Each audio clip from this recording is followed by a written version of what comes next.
feel by the old, the decrepit, and the greedy rich. I am sick of being locked to, tied to a chain, gang rats on a sinking ship. Do you wanna bleed? Gonna take a knee?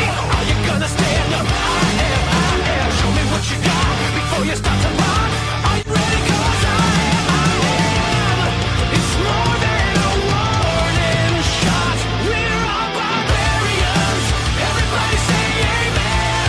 Say a prayer for the blessed as they're dying in our hands. We're all barbarians. The end is coming soon. Say a prayer for the chosen while they choke on silver spoons. And everybody say amen. Amen. Welcome everybody to UCW Radio. I am your host, Stan Lariat. It is an exciting time here at UCW, and we are excited to bring you all the news and results that you may have missed in the past few weeks. Defiance actually just took place only a month ago. It's hard to believe. Only a month ago in Ashland, Virginia at the Hoops Academy, we saw the crowning of a new ladies champion. Only a month ago, just a few weeks ago, we saw new tag team champions.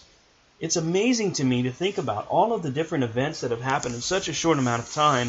We even were able to witness Part 2, the Red Scorpion versus Ethan Cross, the epic rematch for the UCW Television Championship.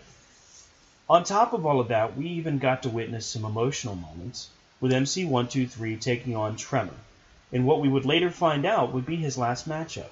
Tremor, of course, comes away victorious, putting down the big man, and then later in the evening we would find out from MC123 that due to injury, he would be forced to retire from professional wrestling. We, of course, at UCW would like to wish MC123 all of the very best and hope that he does just as well in his future as he was in UCW. We're going to miss you, big guy. We also witnessed some new occurrences with UCW, the Big Stuff Invitational.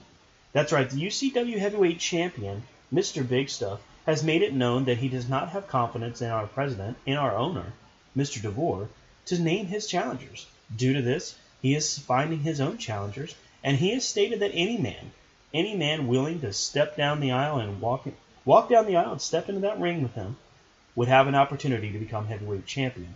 All they have to do is put the champion's shoulders to the mat. Realizing it's no simple task, it's interesting to see just how the locker room will respond to this challenge. But our first ever Big Stuff invitation did actually get accepted by none other than Porkchop Johnson. Porkchop Johnson came to the ring, the fans on their feet for him, loving every moment of the big guy coming to the ring and hopefully winning the UCW crown. Would it take place? Unfortunately not. But this isn't to say that we've seen the last of Porkchop Johnson versus Mr. Big Stuff for the UCW title. And let me tell you why. Porkchop gave Mr. Big Stuff all he could handle, and it was only at the last moment that Mr. Big Stuff basically took a hike, grabbed his belt, and went on back to the back, and felt that discretion was the better part of valor. I'll give him credit. The champion's prerogative means you have to beat him. He doesn't have to beat you. So if he decides to take a lead, he can do that. And unfortunately, he may take the loss as far as a count out, but he still remains UCW champion. But that wasn't the end of it. And that's what makes me think that Porkchop Johnson may have another opportunity in the future. Probably sooner than we realize. Because as Mr. Big Stuff retreated to the back, KR Superstar found himself in the middle of the ring and all by himself with Porkchop Johnson. Well, as fate would have it, Porkchop delivers a mighty headbutt, the Porkchop Pound Cake, which sent KR Superstar sailing through the air and down to the mat, which we later would find out may have actually injured KR Superstar. Also, it should be mentioned that KR Superstar is seeking legal ramifications against Porkchop Johnson. Another reason why I don't think that we've seen the last of this matchup is that, to be perfectly honest with you, Mr. DeVore has shown little to zero concern for the health and well-being of KR Superstar, since KR Superstar has indeed taken it upon himself to get involved at every twist and turn for UCW action and when it came to his superstars. That being said, I have a feeling Mr. Big Stuff and Big Stuff Industries in general will be keeping a very close eye on the actions of Pork Chop Johnson. And all that being said, I have a feeling that Pork Chop Johnson is only salivating at his next opportunity for the crown. UCW television champion, the Red Scorpion, would find out, of course, that he would have a new #1 contender to be named during our Defiance show. It was Joe King taking on Diamond Victor Griff and Jason Rabbits, both gentlemen making their debut for UCW. Joe King would come away the victor and let the Red Scorpion know that he was anxiously awaiting who would be victorious for the rematch between Ethan Cross and the Red Scorpion. And of course, later in the evening, our main event was just that for the UCW title, the UCW television title. Ethan Cross going at it one more time with the TV champion, the Red Scorpion. And this time, well, let's just say that Ethan Cross has done his homework when it comes to the Red Scorpion. And there were a few moments during this matchup, quite a few to be honest, that we really weren't sure who was going to come away victorious. And it really looked like Ethan Cross had the number of the champ. But, in true Red Scorpion fashion, the fans willed him to his feet, and it was after a spike piledriver from the ropes that Ethan Cross was laid to rest 1, 2, 3. And I gotta say, I've seen a lot of matches end in a lot of different ways, but that spike piledriver from the ropes, which I have spoken to Red Scorpion about, and he is going to fill me in on the exact naming of this finishing maneuver.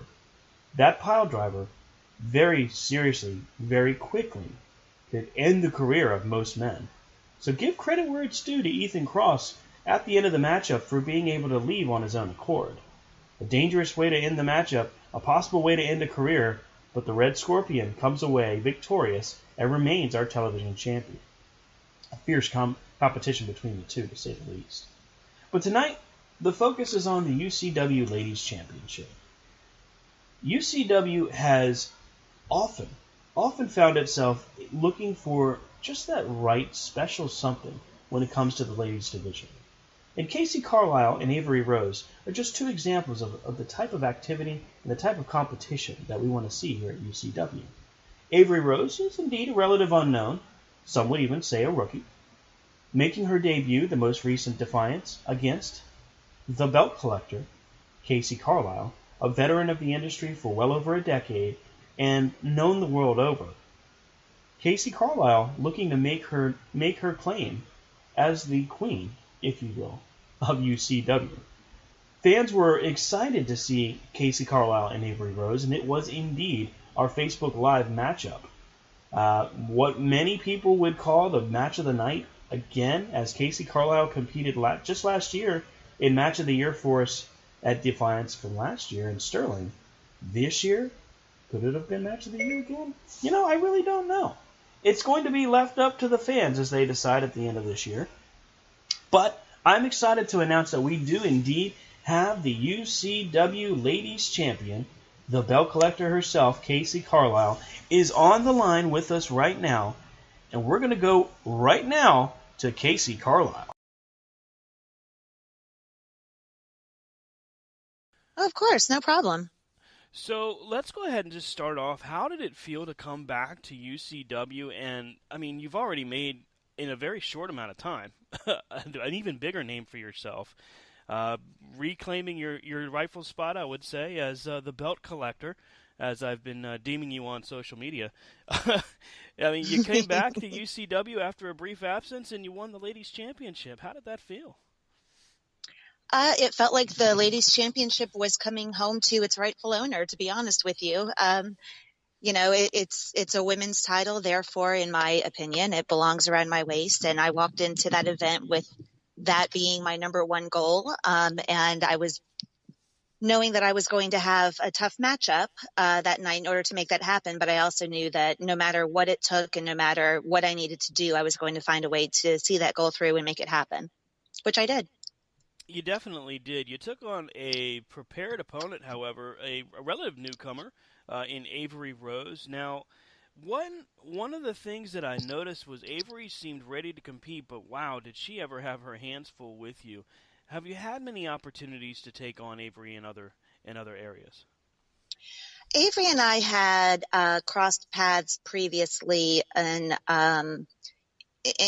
tag team matches for other companies and in other areas, and that had only happened, I believe, twice before. So our singles match at UCW that night for the title was not only the third time overall that we had crossed paths, which obviously is not a lot, but that was our first singles match as well. And so due to that, Avery had an idea of what she was getting into, as did I. And I think that it not only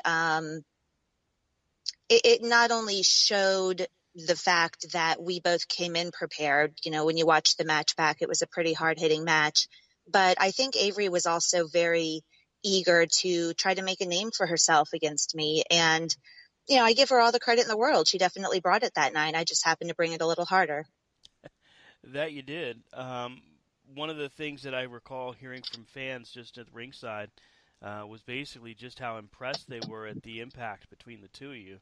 Now, for those of our listening audience that may not be aware, you've been active in this industry for quite some time. Let's go ahead and maybe take a step back here and give them a little bit of background. Just who is Kacee Carlisle, and how long have you been active in this industry? I took part in my very first pro wrestling event in 1998 as a manager. Yeah. So I have been in the wrestling business for the past 20 years. But as I said, I was a manager, and I was a manager for quite some time. And that was because at that point in time, I wasn't able to dedicate the time that I wanted to and the time that I felt was a respectable, deserved amount of time to in-ring action. I just wasn't able to commit to maintaining a type of schedule and a type of match quality that I wanted to. And therefore, I didn't even tackle it because I have too much respect for the business of professional wrestling. It's the love of my life, and it's my heart and soul. And I in no way was about to disrespect it by, starting on a journey that I knew I wasn't ready for yet. So I worked as a manager for a long, long time. I didn't wrestle my first match until July 30th of 2005. But once I wrestled that first match, that transition did not take long to be a full transition from working as a manager to working as a wrestler in the ring. And I only managed a handful of times, maybe 3 or 4 times after that. And from that point forward, I was completely focused on my in-ring career.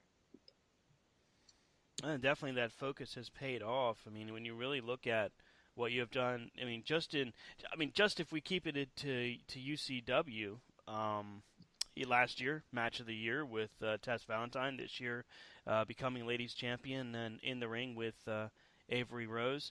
The sky appears to be the limit for you. Out of curiosity, how many titles are you up to at this point? I am currently the holder of 9 titles. My goodness, that's got to wreak havoc for you when you're checking in your bags at the airport. It has guaranteed that I will not be late arriving to the airport because I have to build in time for security to have their fun. Yes. Do they do the poses and ask you to flex for them like they do at the airports occasionally? Luckily, no, nobody has gone that far with it yet. It usually attracts a little bit of a crowd, and they want all of their coworkers to see the title belts. And of course, there's a lot of questions that comes with it. But luckily, they haven't taken it to that extent. And to be honest with you, I don't encourage it. I'm more, can I please get going now? I understand it.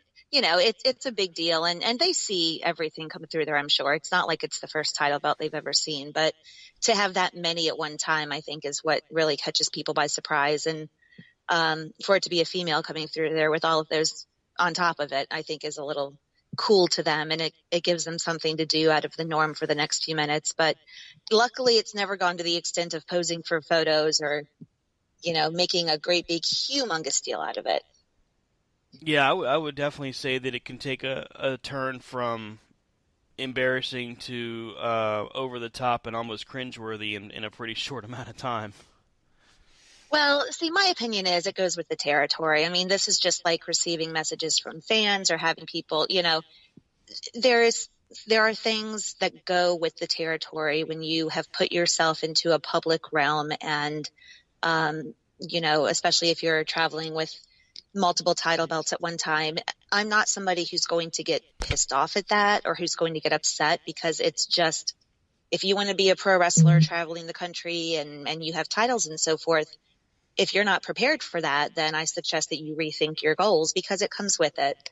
And it's not embarrassing to me at all. I mean, obviously I love the attention. Who are we kidding? It's just one of those, it's usually more of a time thing than anything, when you're trying to catch a flight and get through, it's more of a time thing than anything, but it's just part of the life and you deal with it.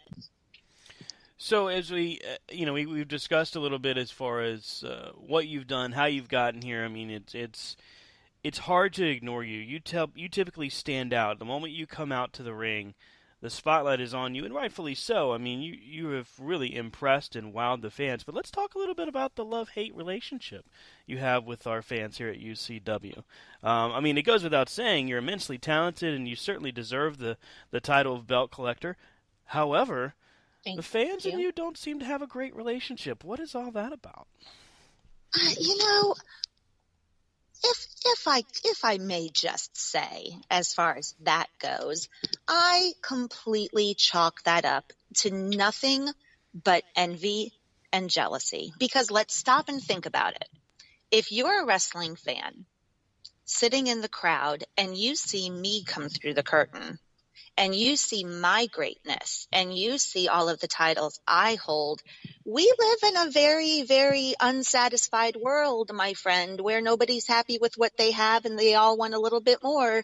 And I just can't blame the fans for laying their eyes on me and being completely and immensely jealous that they simply are not Kacee Carlisle. That's the only explanation I can come up with. If you have a better idea, I'm welcome, throw it at me. I don't think it exists. I don't know. I don't know if necessarily they're jealous. I'm sure the UCW fans would have.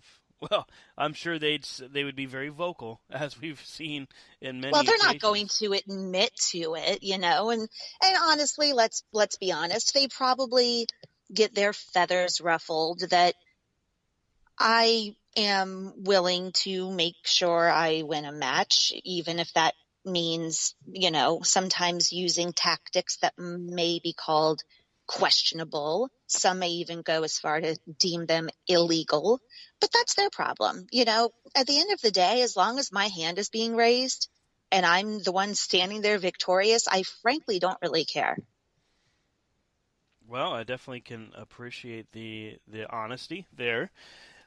Quick question for you, and this was sent to us through social media. I'm curious, and so are our fans. This coming from social media as well. Have you had any contact with KR Superstar or Humphrey J. DuPont as far as joining their respective regimes? Well, it would be a huge mistake on my part, being the professional and the highly esteemed wrestler that I am, to pull the curtain back in that respect and let anybody know if there's any strategizing happening, if there's any alliances being formed. I appreciate the question, and I can understand why people are eager to know. But honestly, everyone's just going to have to hold tight, show up to the events, keep their eye on what's happening, and find out for themselves, because I am not tipping my hand to anybody. It's a tough industry to really reveal any kind of strategy in. I mean, you never know who's coming and from what direction. How do I know that that's not one of my future opponents with a fake profile who's asking under the guise of being a fan? And we talked about underhanded tactics. I'm not the only one. It's just that some people aren't as good at it as I am. So no, I'm not revealing my hand for any reason and to anybody. Well, I don't think anybody is going to question your motives there. I think when we look at what can happen, what the possibilities are, it's definitely a situation where you have to be guarded. And so with asking that, another question more business related than UCW, with the recent, we could call it explosion of the women's revolution throughout all of professional wrestling. What are your thoughts on that, as far as how women's wrestling is now finally getting the spotlight that many say it should have had years ago? I think it's a great thing. I think it's very well deserved. There's a ton of talented women in the professional wrestling business right now who do deserve to receive some attention, receive some kudos, who deserve to have, the acknowledgement of their talents and the acknowledgement of, their hard work and so forth. I hope, I'm cautiously optimistic. I hope that this is not another trend or another fad in the business that we're going to see fade away. I mean, obviously, I think over time, just by the natural course of events, I do think it's going to lose some steam as far as being a quote unquote thing that people are talking about. But I think the repercussions and the results of the explosion, as you called it, that's currently happening, I think that's going to be very long lived. I would love it for women's wrestling to continue to be as hot as it is right now and the focal point like it is right now. That would be tremendous. If that does fade away a little bit, I still think that it's opened up the eyes of casual fans who may not have necessarily realized that there is more to women's wrestling than what they see on television or what they knew growing up, in years past. And if any of that happens, whether it stays as full steam ahead as it is now, or if we just end up having this result of more than one women's match on a show, or the continuance of these all women shows you're seeing really catch on now. Either way, it's going to be a great thing. And I think it's nothing but good news for not only the women, obviously, but the fans and the business as a whole. Yeah, I think when there's variety, that's where there's strength. What I've seen from women's wrestling throughout the years, and what many fans have seen, honestly, from the 90s to where it was a lot more flash and flare rather than talent. And that's not to say that they didn't have ability within the ring. It's just what the focal point was as far as from who was pulling the strings to now the athleticism, the attitudes, the performance, which is such a better focal point and just a smarter point of view. And honestly, you can make more money doing that. So, I mean, that's something that I think a lot of fans appreciate, and I have to agree with you, and I think many of the UCW fans would as well, that we need to see variety in this. We need to see growth, and I think the industry is sorely needing this. It actually needed it years ago, to be honest with you. So, before we let you go, I know you've got a very busy schedule. My question to you here, as we look forward through the next few months, we have a very, very busy calendar for UCW. Do you have a dream opponent that you would like to see Mr. DeVore bring in? Oh, that's a great question. I honestly don't have a name ready for you right off the bat. I think whoever he brings in would be a top-notch, top-caliber opponent who I'm sure would give me a run for my money. But that being said, no matter who's across the ring from me, I always plan on winning that match. So there's, as we were just saying, there's a lot of really talented women right now to choose from. I would have to sit here and really give it some thought as far as a dream match, because honestly, that could go several different ways. But no matter what, I know it's going to be a great opponent, and I know that my title defenses going forward are going to be, really tough, high caliber matches that I'll have to bring my A+ game to. But that's okay, because I get A+, and I'm certainly okay with getting more. Well, that's very true, and I think that you have definitely set the standard in UCW for women's wrestling for the ladies division. Avery Rose has come and been on record as saying that she is anxious to get another opportunity to perhaps wrest the crown from you. Any thoughts as to a potential rematch with Avery Rose? Well, if I were Avery Rose, I'd be eager for an opportunity too. But the key word there is opportunity. It's not definitive. If Avery wants to go for round two, if she wants to climb in the ring and try again, maybe tweak her approach, tweak her strategy, that's fine. Because, I'm not a champion. I don't have the 9 titles that I hold by accident, and I don't do that by hiding and cowering. I think everybody knows I'm an in-your-face, give me what you got, and I'll give it back a little bit harder type of gal. So Avery is more than welcome to petition for her rematch, to try to wrangle the title from me. And, again, if that happens, it'll be another hard-hitting match, no doubt. She will bring her best, no doubt. But there's also no doubt that her best still won't be better than mine. And I can assure you, she's going to have to keep trying a little bit harder and a few more times to get that title away from me. All right, well, folks, there you have it. UCW Ladies Champion, the belt collector, Kacee Carlisle, really setting it out there, making a strong statement as our champion, and letting it be known that she fears no challenge. And that is what makes Kacee Carlisle just as exciting as she's been from the very beginning to now, because she's really not afraid of anybody or any challenge. She will take on anyone, and she is not hesitant, as you've heard, to let us all know that. Thanks again to Ms. Carlisle for joining us here on UCW Radio, and we're looking forward to seeing your next matchup, hopefully against Avery Rose, as we get to Orange County, Virginia for the Orange County Fair.